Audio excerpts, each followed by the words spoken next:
Welcome to Chat with CHAP. I'm your host, Ginger Wade, and you can see I have three very special, lovely ladies with me today. And we are going to do a series of panel discussions on hot topics that I know you guys always have questions about. So first, let's introduce who's with me. Of course, you know me. I'm Ginger Wade, and immediately to my right is... Hi, I'm Sara Madden. I'm Alicia Hunt. And I'm Rura. And these are the wonderful people that volunteer with CHAP and give hours and hours of their time to help you on your homeschooling journey. So today, ladies, we are going to discuss the topic of what do I do if my kids are above or below level? Dun, dun, dun. So, whoever wants to grab that topic first can run with it. Do we do above level first or below level? Let's do above level, because that came first in the question. All right, so above level. Go ahead. All right, so, in homeschooling, you really do have the freedom to individualize your education however you see fit. So whatever level your child is at, that is where you can meet them. They don't have to be on the same level for all subjects. So if you have a kiddo that's really excelling in a certain subject, you can advance them at whatever pace they're ready to do. Maybe they're advanced in all levels. They have, a global acceleration, and you can really advance them as they want. That doesn't mean that you have to push the academics. If you've got a preschooler at home, it's okay that your preschooler's not doing algebra yet. You don't have to go that fast. There's other important skills that you want them to have, so you can kind of look at those areas that are a little bit harder for them. As they get older, though, that a lot of times people are concerned that they're going to move beyond what your knowledge is as a mom. But you can reach out to other resources. We've had lots of friends that have utilized dual enrollment classes or tutors, or the Lord has just blessed them with somebody in their life that excels in a subject and has been able to assist that child. And if they're gifted, a lot of times they can do independent studies as well as something that they're generally interested in and can do. So you really can customize it for what they want and move them at whatever pace works for them. So I'm going to talk to the below level. First, I want everyone to take a deep breath and say it's going to be okay, because level is all relative. I would rather look at it as elementary, middle school, high school, not a grade level by level, because then you're just going to drive yourself crazy with the comparison game. If you just say, my goal is by the time my child reaches middle school, I want them to be at this reading level and work toward that goal together, and if you need to readjust, you can. That's the beauty of homeschooling. It can be a restart every year, every month, every day. Whatever you need in order to teach your child in the best way that they're going to learn, and not end the process hating each other. Yeah, and one of the questions I get a lot is people are nervous about their evaluations at the end of the year. Well, what if my child's not performing at grade level? Well, your evaluator's evaluating progress based on that individual child. Right. So it's okay that they're, you're putting them in third grade and they're not reading at a third grade level, or they're not doing math at that level. That's okay. Your evaluator's looking for progress and that child's progress. They're not evaluating on grade levels. Yeah, and I'll actually speak to both, because what I'm hearing from you ladies is we have unique children, so there is no set level or set grade. It's how the child is progressing as an individual. So when I think of above level, if my child is above level, what am I going to do? Celebrate. And what that means for me is I'm going to let them know how well they're doing, and that, what they could do is either A, we can look at maybe something that they need to catch up in, and then we'll slow down other things, but give them that time to get to where they need to be developmentally. Or it could be, now that you've mastered, the goal that we've had for this semester, for this year, is there a skill or hobby that you'd like to learn? For example, my oldest son came to me the other day. He's like, I really want to learn stop motion animation. I said, you have two options.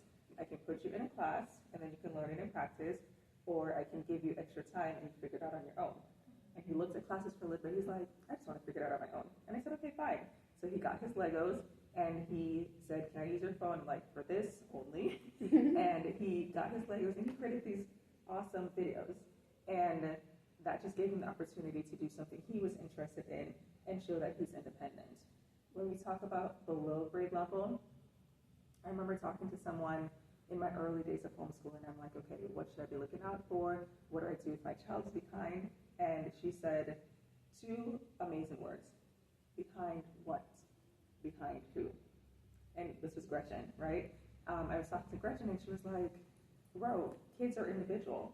So when you start to talk about behind who or behind what, there is no comparison, exactly what Sarah was saying. So I think in that case, depending on where they are, if they're at a critical point, maybe like they're getting into third grade and now you know they were moving from learning to read into reading to learn, then I would slow down. Forget social studies, forget history, forget geography. They could do 10 minutes of that, but you need to focus on the critical skills. Let's focus on that reading. Let's focus on that math. Let's focus on these life skills that's going to drive everything else. Absolutely. So Luke, by the way, saw those videos and thought they were great. So yeah, and like I was thinking about, you were saying developmentally. I caught, grabbed onto that word. Your child develops at your child's rate. I mean, it's not the school system's rate, and it's not what mom thinks it should be rate. It's when the child is ready, they're ready. I mean, some kids read at 3, some kids read at 12. I mean, it's just... Some kids are not ever going to learn to read. Well, I mean, that is a reality. I was talking Yeah. to a mom today that has a child with severe disabilities that's never going to read. But homeschooling is still a beautiful thing Yeah. for them. Yeah. And that child learns something every day. There's, Yeah. Reading is a wonderful, useful tool, but it's not the only way to learn. Yeah. So there's, Yeah, exactly. you really can customize your child's education and do what's best for them. Yeah. So yeah, go with your child's development. Go with what they are able to. Don't frustrate yourself. Don't frustrate your child, and figure out ways that help them love learning. Life is learning. It's best to learn how to love it, and There's always more. There's always more to There learn. is always more to learn. We need to be very careful not to give in to fear in this issue. Absolutely. The peer pressure among moms is a real thing. And especially if we grew up in a more traditional schooling environment, we're comparing our experience to what our kids are now going through, and we're being our own worst enemy. So we need to broaden our own horizon, trust in the Lord that He knows what's best for these kids, and He gave them, us as moms, to be teaching them, and let go of that fear that they're not up to a certain level.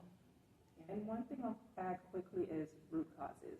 That's really important. So if I notice that a child is not where I think they should be or where the book says they think they should be, what's important for me is to understand why. Is this a developmental issue? Is this a learning gap, right? If you're going from 1 + 1 to 1 million times 364, right? Like that may be, the reason, because I know a lot of moms, we give ourselves permission to curriculum hop, which doesn't bound us. At the same time, we may unintentionally create gaps. So if you were using one curriculum that teaches something in grade 2, and then you flip to another one that already did that in grade 1, now you create a gap, and you're like, why can't, they should be at this level, they should be at this age, but we created the gap. So I'd always go back to the root cause, like, is it that my child is missing something? Is it that this is multi-step and they have a working memory issue? Is it that, I created that gap, or is it an independence thing, right? Maybe if you sit beside them, they can do every single problem. The minute you say, okay, now you go do it, they're like, I don't even know what step 1 is, right? What is it? So I always try to pinpoint what exactly is happening in this moment versus just this big envelope of my kid is behind. Well, what does that mean? Yeah, so the other question I get related to this is, what do I do when it comes time for their testing, right? In Pennsylvania, you have to test in grades 3, 5, and 8, and that always kind of intimidates people. But if you have a child that's behind or above, you have the ability to choose what grade level test they're going to take. So if you have a kiddo that's in 3rd grade and they're not yet reading, you might want to go ahead and select a test that's a little bit of a lower grade level for them. If you do have a child that's accelerated, you can use that as an opportunity to kind of see where they're at and select a test that's a little bit harder and see how they do. The only person who sees those results is your evaluator, so you have the freedom to kind of play around with that, and the results of that test have no impact on your ability to continue homeschooling. So that's another thing. As far as accommodations go on those tests, those are individual to those tests, so you'll need to look at those if you do have a child that's behind and needs some assistance.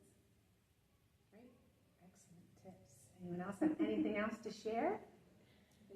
All right, so y'all out there, if you have any questions based on this topic, feel free to write into us, staff@chaponline.com, make a comment below. You can use our contact form, but we want to answer your questions. So if we missed something in this topic that you'd really like to hear about, please reach out to us and we will get back to you on it ASAP. Have a great day.